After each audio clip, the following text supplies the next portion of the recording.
Hello students, हमारी कैसे हो? बढ़िया। तो आज का वीडियो जो हमारा होने वाला है क्लास 12th फिजिक्स के एक चैप्टर का नाम है रिफ्रैक्शन थ्रू लाइट, है ना। तो आज उसी के बारे में हम डिस्कस करेंगे। तो आज हमारा टॉपिक जो है क्या है आपका? Refraction through a compound slip. ठीक है, प्रकाश का अपवर्तन और प्रकाश का परावर्तन। ठीक है, अपवर्तन और परावर्तन के नियम आप लोगों ने छोटी क्लास में पढ़ा होगा। यदि आपको लोगों को समझ में नहीं आता हो तो पिछला वीडियो भी मेरा देख सकते हैं। पिछली बार मैंने आप लोगों को एक वीडियो बताया था, उसमें भी रिफ्रैक्शंस है ना के बारे में अपने डिटेल्स किए थे। तो आज की वीडियो को बिना लेट के स्टार्ट करते हैं। तो welcome to my YouTube channel. My name is Rajkumar Tyari. आप देख रहे हैं राज कोचिंग क्लासेस का वीडियो, किसके? क्लास 12 के फिजिक्स पर आधारित है और उसके चैप्टर का नाम है रिफ्रैक्शन। टॉपिक क्या है? Refraction through a compound slips. ठीक है, तो हमको मालूम है कि जब when the ray of light, जब प्रकाश की किरण क्या करती है? मीडियम चेंज करती है।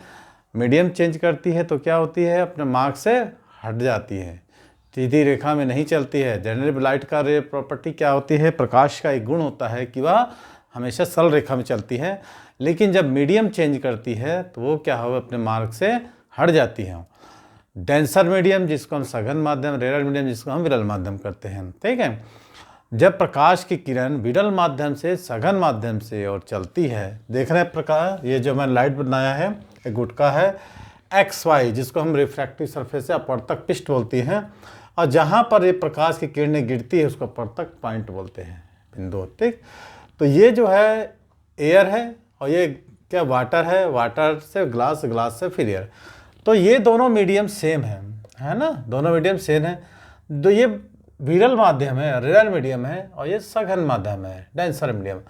तो जब प्रकाश की किरण विरल माध्यम से सघन माध्यम की जाती है तो अभिलंब की ओर झुकती है, और जब सघन से विरल माध्यम की ओर, डेंसर टू रेयर की ओर चलती है तो अभिलंब से दूर भागती है। ठीक है, तो स्टार्ट करें। कैसे लिखना है? टॉपिक हम ऐसे समझाते जाएंगे तो क्या लिखना आप लोगों को समझ में नहीं आएगा। तो लिखना क्या है? समझ तो जाते, लेकिन लिखने की शैली होनी चाहिए एग्जाम में कि हम सटीक आंसर उसको लिख सकें। ठीक है, तो ये जो शोज कर रहा है ना, ये पिक्चर डायग्राम जो मैंने बनाया है, क्या शोज कर रहा है? Shows that parallel slab of difference material placed one above the other.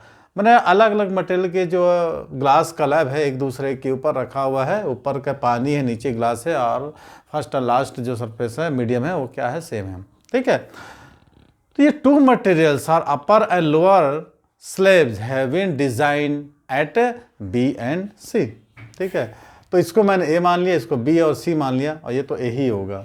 ठीक है, तो जो एयर मीडियम है उसको हम ए लेते हैं, जो वाटर है उसको बी, और ग्लास है उसको हम सी में ले लिए हैं। ठीक है, तो टू मटेरियल आपको बीच में दिख रहे होंगे। Two materials are upper and lower slabs have been design of B and C, है ना, रिस्पेक्टिवली। एंड द मीडियम है ना अबव एंड बिलो। ठीक है, इसके ऊपर का, इसके नीचे का। The medium above and below the compound slab at the same end has been design as a, है ना। ये अपर मीडियम, ये लोअर मीडियम, और इन दोनों के अपर के ऊपर और लोअर के नीचे, मैं इन दोनों का मीडियम को हम सेम डिजाइन किए हैं, उसको हम क्या नाम दे दिए हैं? ए। ऐसा ही लिखना है आपको जैसे मैंने बोल रहा हूँ। ठीक है, एक शॉर्ट में बताऊंगा आप लोगों को, मात्र 10-15 मिनट है। ठीक है, तो इतना ही लिखना है बस ज़्यादा।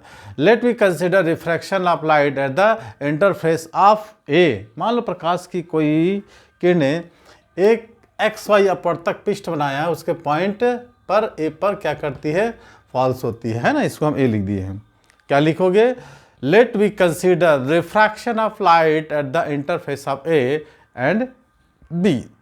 प्रकाश की किरण, इसका नाम भी दे सकते हैं अपन, ए भी एक प्रकाश की किरण है, या ओ मान सकते हो, है ना। ये ए मान सकते हो, ये बी मान सकते हो, C. O is the ray of light falls on the interface. ठीक है, इसको एक्स वाई।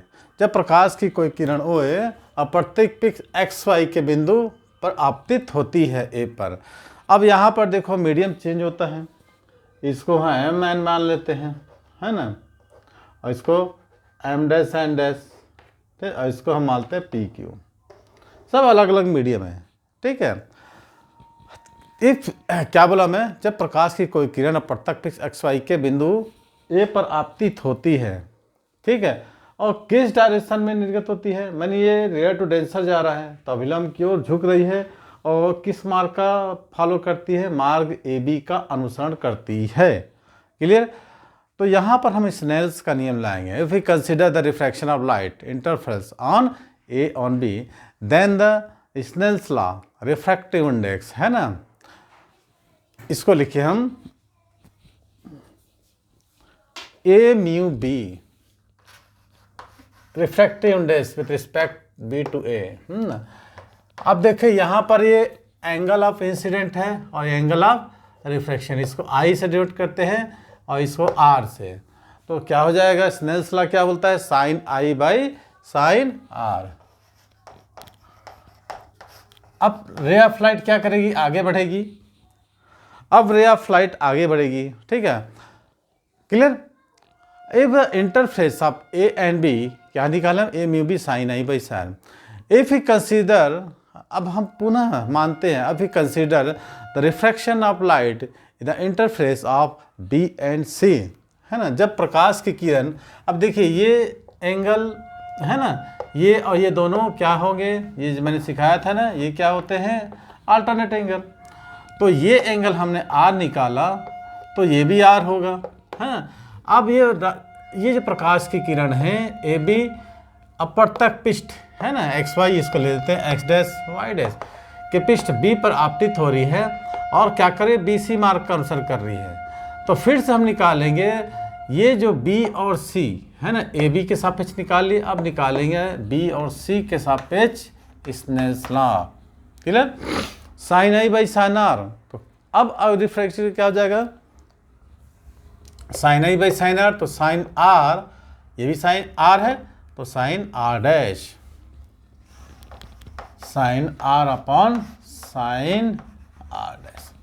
प्रकाश की किरण चली, मीडियम चेंज हुआ, ये है, ये नॉर्मल है, नॉर्मल के झुक गई, फिर प्रकाश की किरण किस मार्ग का अनुसरण करती है, ए बी मार्ग का अनुसरण करती है, आगे बढ़ती है, अपवर्तक पृष्ठ एक्स डैश वाई डैश के बिंदु बी पर टकराती है, टकराने पर किस मार्ग का फॉलो करती है, बी सी मार्ग का फॉलो करती है, ठीक है। अब इसको हम लेते हैं, ये क्या है, ये आर है, आर है, तो हम इसको मारते हैं आर डैश, तो ये भी हो जाएगा क्या, आर डैश। अब जो है एक्स डबल डैश और वाई डबल डैश, ये अपवर्तक पृष्ठ के बिंदु सी पर टकराती है, कौन सी किरण, rays A B strikes at the point C in the refractive surface X dash Y dash I follow the path C D, और ये सी डी दिशा में निर्गत हो जाती है। तो कंसिडर द रिफ्रैक्टिव, है ना, refraction of light the interface of C and A, है ना, and we get C mu A is equal to कितना हो जाएगा, sine r dash upon sine i. एक चीज़ ध्यान रखे होंगे अपन, ये फिर से आई हो गया, ये दोनों पैरेलल हो गए एक दूसरे के, कोई डाउट। अब तीनों को हम मल्टीप्लेशन करते, क्लास 10th और 12th दोनों के लिए यूज़फुल है जो मैं समझा रहा हूँ, ठीक है। मल्टीप्लाई करेंगे हम तीनों को, ठीक है, तो हो जाएगा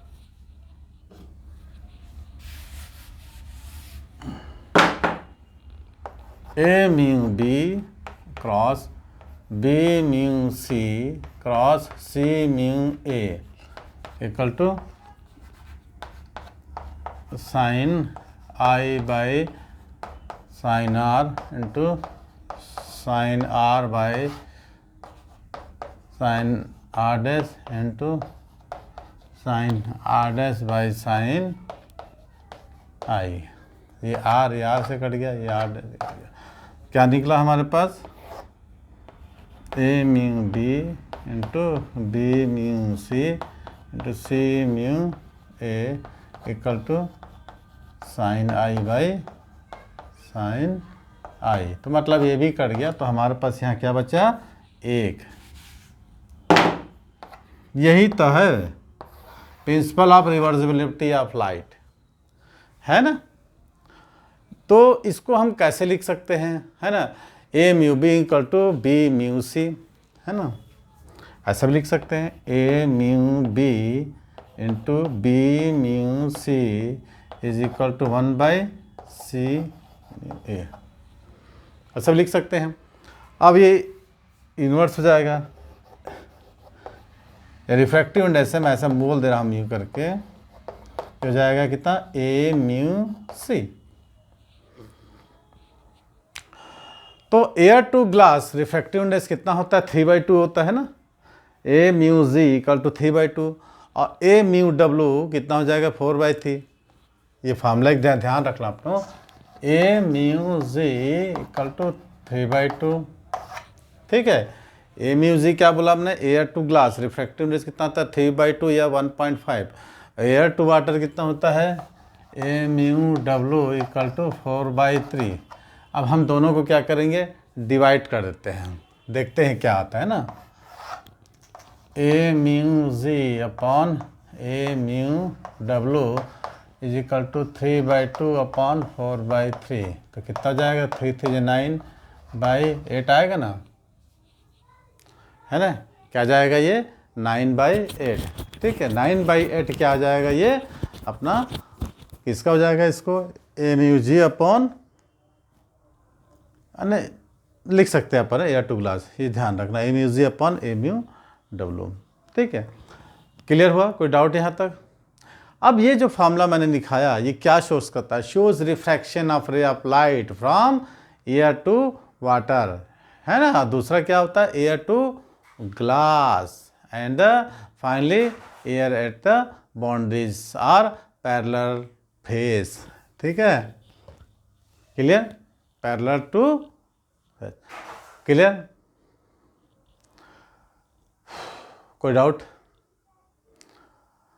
तो एक होता है इंसिडेंट रे और दूसरा होता है रिफ्रैक्टिव रे, तीसरा होता है इमर्जेंट रे।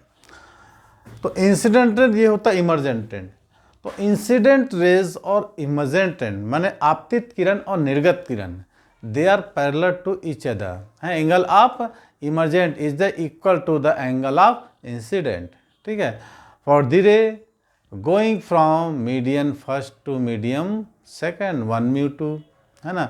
यदि हम मीडियम 1 और 2 ऐसा मान के चलते हैं, for the rays going from medium 1 to medium 2 तो 1 μ2 sin i by sin r, और for the ray going from medium, है ना, मतलब इस प्रकार का हम 2 फ्रॉम 3 तो sin i by sin r।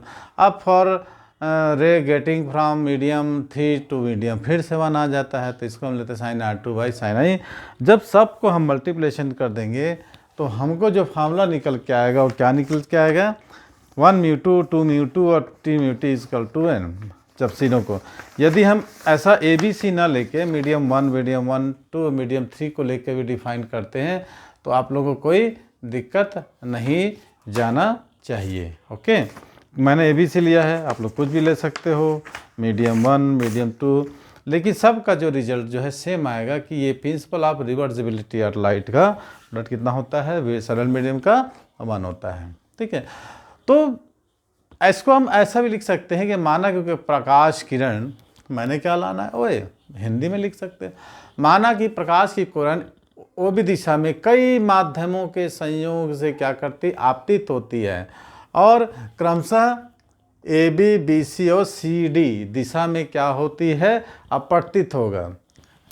मान लो कोई प्रकाश की किरण ओए, है ना, ए बी बी सी दिशा में आपतित होकर सी डी दिशा में क्या होती है, निर्गत होती है या अपवर्तित होती है, ठीक है, निर्पत होती है। तो प्रथम और अंतिम माध्यम, प्रथम माध्यम जो था और अंतिम माध्यम दोनों क्या सेम है, जिसको रेयर मीडियम या फिर वायु का माध्यम बोलते हैं, ठीक है। कि माना कि वायु, जल और प्रकाश में जो वेग, हम इसको खैर इतना लिखने की कोई ज़रूरत नहीं है, आप लोग बस इतना ही लिख के इसको, है ना, प्रूफ कर सकते हैं। तो ये क्लास 10th का था, क्लास 12th के स्टूडेंट्स के लिए कि क्या हो गया कि फाउंडेशन हो जाएगा, क्लास 10 के स्टूडेंट्स के लिए थोड़ा सा नया है, तो ऐसा ध्यान देंगे। तो आज की वीडियो को यहीं समाप्त करते हैं और मिलते हैं वैसे ही दूसरी वीडियो से। तब तक चैनल को लाइक करके सब्सक्राइब करिएगा, कमेंट में लिखिएगा समझ में आया है कि नहीं। Thanks for watching.